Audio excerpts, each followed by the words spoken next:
This is King David, where they talked about him that Saul's killed his thousands, David his 10,000s. I mean, they knew the song, right? They had to set the music because they were some of those thousands and 10,000s that were being wiped out. So he said, no. So they sent David back. But while David was gone with his men, they took their families, took their wives, and man, they took the stuff. And boy, it was just a sad. Imagine coming home from serving somewhere, military or whatever, and your whole community's wiped out. The enemy has come in and taken it. And so David's life was in danger because they wanted to stone him. They got to the place where, man, this is your fault, David.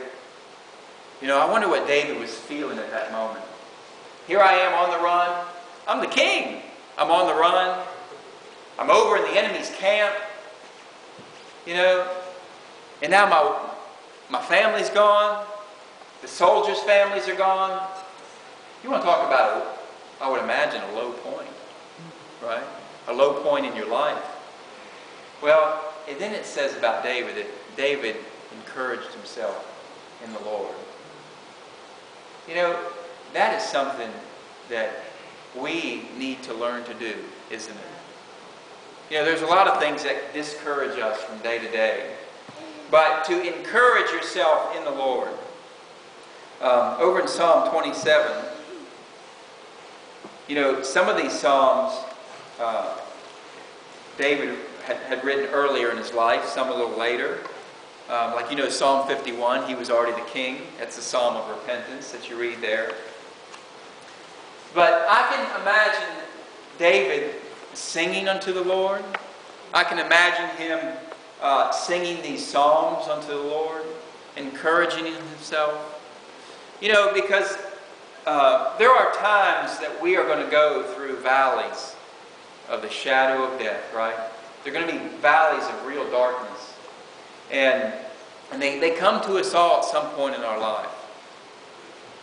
And during those times, we need to be able to encourage ourselves in the Lord. You know, sometimes we go to different people, maybe the ones who've encouraged us in the past, and they've been great, and sometimes it doesn't work out. I remember Bill telling me about when he was going through a difficult time in his life. He called the pastor couldn't talk to him. He called some friends, they weren't home. Another friend was on vacation. And it's like, well, where's my soul going to turn to? And he says, I had to turn to the Lord. You know, that was kind of funny, a Christian saying that. But, you know, our soul, when our soul needs manna from above, you know, who can we turn to but to the Lord? And so David says here, the Lord is my light and my salvation. Whom shall I fear? The Lord is the strength of my life. Of whom shall I be afraid? When the wicked, even my enemies and my foes, come upon me to eat up my flesh, they stumbled and fell. Though a host should encamp against me, my heart shall not fear. Though war should rise against me, in this will I be confident. You know, this is a common theme that you see over and over again in the Psalms, is where David is praying, God, I'm in trouble. You know, you can just look at some of the Psalms around it. Psalm 25, the first verse. Unto thee, O Lord, do I lift up my soul. O my God, I trust in thee. Let me not be ashamed. Let not my enemies triumph over me. Yea, let none that wait on thee be ashamed.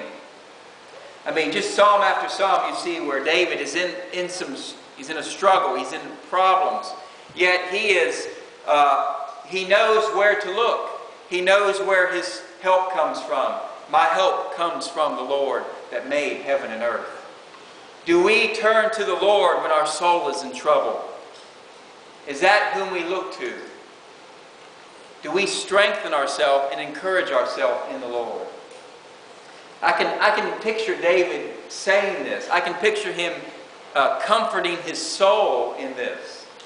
You know, Psalm 40, I believe, he talks about, why is my soul disquieted in me? You know, why is my soul? Have you ever just, we were with some friends and they said about, they were talking to us about their daughter. The daughter just turned a teenager, a new teenager, just recently. And they said, they came home from church one time. What'd you say? I said it's a shame. It's a shame. Freeze drying through the teenage years and then unthaw them. But just kidding, teenagers. Not Michael, who knew that. He's a good teenager. But they came home from church and she was in her room crying. And the mom went in and said, "Why are you crying? Did somebody upset you? Did something happen?" She said, "No, I don't know what's wrong with me. I'm just crying. I'm just sad." And I said, I've had times like that before. Where you just, and I believe it's spiritual warfare. It's some of it. There's a fight for your soul. The enemy wants to see you destroyed. He's come to steal, kill, and destroy. Jesus come, you might have life and have it more abundantly. What can war against our soul? Depression. And Psalm 40 is a psalm about depression. That's what David is saying. Why are you disquieted, soul? He's talking to himself. Soul, why are you unhappy? Why are you down? Why do you have a sad countenance? That's not Psalm 40. I didn't think it was. Let's see. Let's turn to Psalm 42.